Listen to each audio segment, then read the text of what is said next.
सबैले आज आफ्नो स्टोरीमा हाल्ने अहिले सानो भिडियो बनाऊँ अनि पछि मेरो बाबु देखि त्यो स्टोरीमा हाल्ने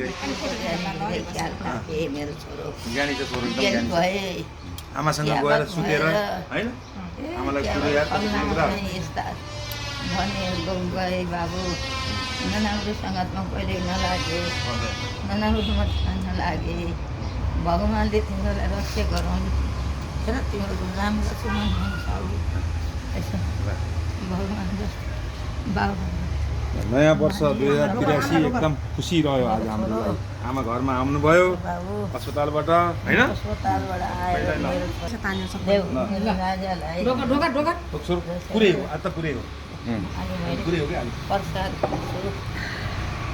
पुरै हो कि आज जय होस् कान्छो छोरा हो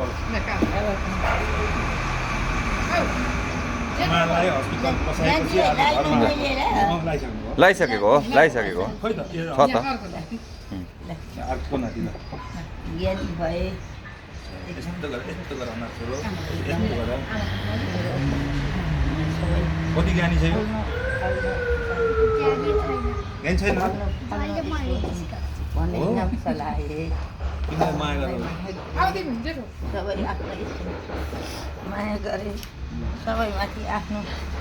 देवता ठुल्ठुलालाई माने जय होस् राम्रो मुक्तिमा लाग्नु है ल मेरो आशीर्वाद ल तिमीहरूलाई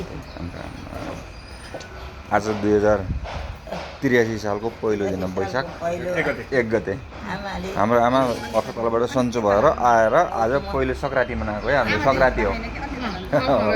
सङ्क्रान्ति हो यो सङ्क्रान्ति